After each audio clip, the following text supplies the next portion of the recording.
Yeah, it's probably not a very good test. And the only reason I say is because if you record a small file, it might be fine. It's that when you do it after an hour, what does it do? Does it crash out on you? I don't know if that's happened to you before, but it's happened to me. Well, I'm recording. I'm like a CPU bumped up a little bit.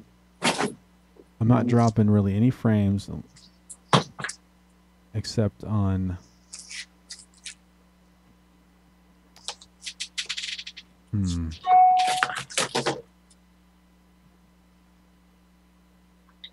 not really dropping any frames. Let me go back to me. When the video's on you, it goes to 90%. When it's on me, it goes to 67%. So I think.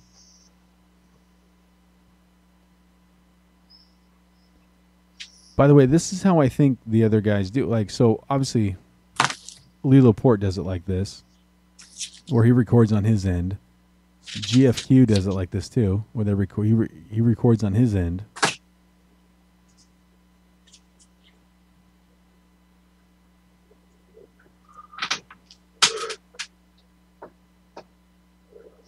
Yeah. Well, it's a matter of it'll be fun to test it out though.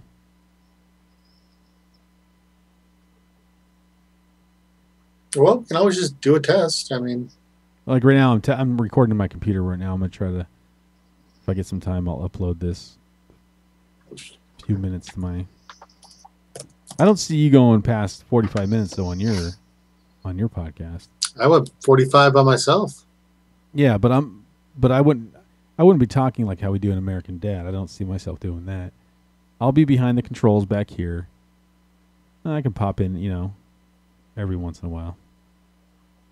But you still run your show the way you're doing it. You got a good format. How many downloads do you get per episode? Anybody listen to this podcast? I'm not watching I don't know how many views. This stupid app doesn't even tell you how many viewers you got. That's what's stupid about it.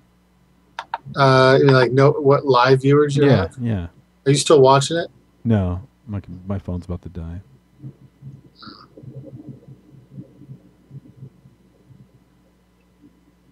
How many did you get?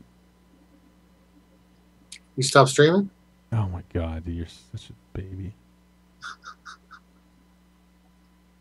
I don't want to stop, dude. There's if anything, it's one person. I don't want to stop streaming. I'm doing a test right now. Just all right. Text it to me later. Okay. Jeez, you're such a baby. Anyways, yeah.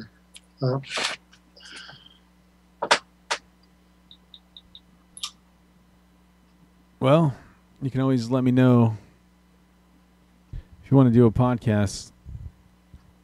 I like to be able to stream it on spitball.tv. Start using your Twitter account a little bit more too, so you can start letting your followers know what you're doing. Every time I post on Facebook, a tweet goes out. Okay. I have it linked. I have 300 something tweets. I have 100 followers. Good for you. But here's the thing, though. Only one guy, or I take that back. There's another guy. But I mean, nobody. I don't think anybody. I don't know who sits there and looks at tweets all the time. I mean, I do. Do you really? Yeah, I can't wrap my head around Twitter. I just don't get it. Think of it as an RSS feed with all the people that you care about. That includes news sources, famous people. Just who do I got on there? Well, I feel obligated. Leah Laporte. That's the only reason I use it. I feel obligated. Well, you should. I mean, because it's obviously a powerful tool. But dude, I think it's a powerful tool for people who are powerful, like Oprah.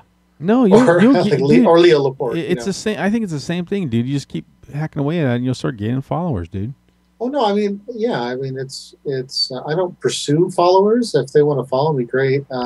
Like I get all my dude. Leanne asked me, "Hey, what happened in your city that you work in?" And I'm like, I don't know, but I know who does know. And I went to Twitter. I found this guy that writes for the Times, and boom, he had the story. But I follow like a lot of news stories, a few friends.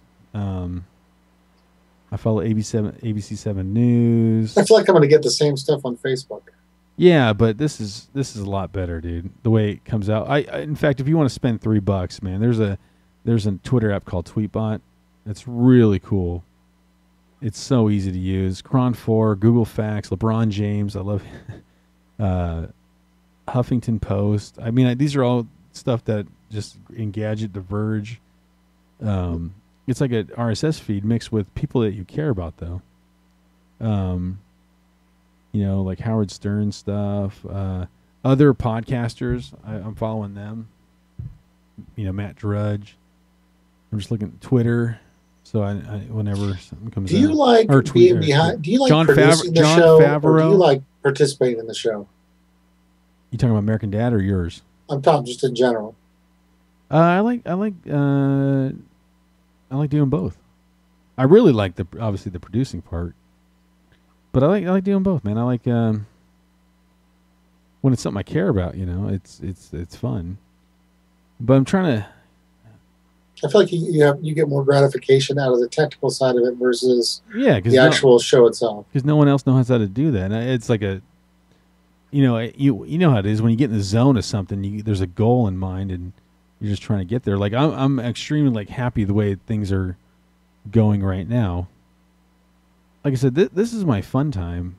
I don't expect to make money off this at the gate, but like I said, there's more of a cost in this for me than there is a benefit. But yeah, I do enjoy the show. I just got to get better at being a host. That's not a skill that I have, hosting something or having that funny line every single time, like Luca does. Oh no, yeah, we're certainly not Luca's, of course not. But I know what he does do is entertaining, especially on video, because I even heard it again from my brother-in-law saying how just watching his facial expressions, or when he does that crap, when he doesn't want to do anything, or he doesn't like what's being talked about, he'll just go. Yeah, and it's kicking the pants to my brother-in-law. He thinks that's hilarious. So, but he's talent. I get more benefit. My skills are. I want to be a talent, but I just I don't have that.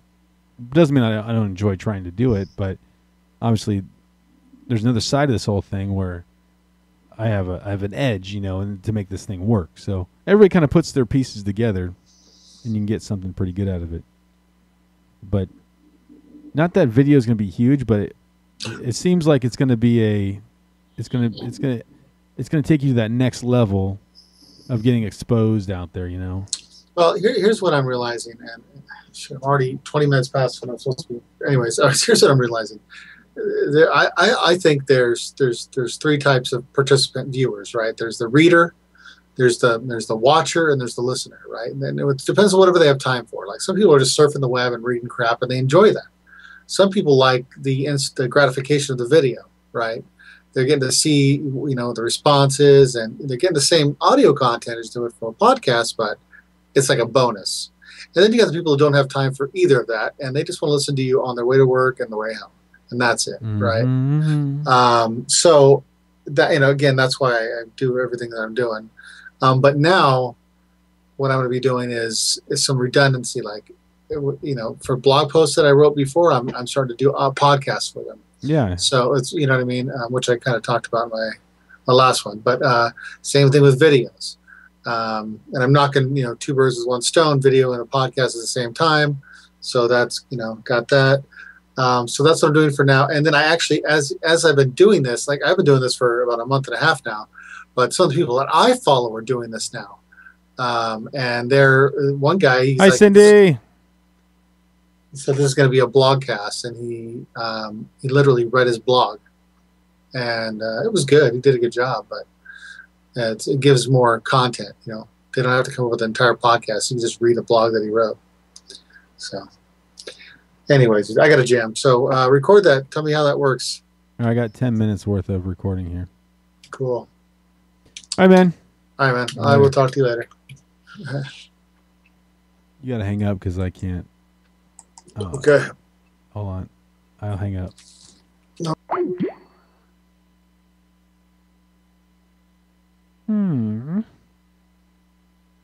All right, that concludes my test.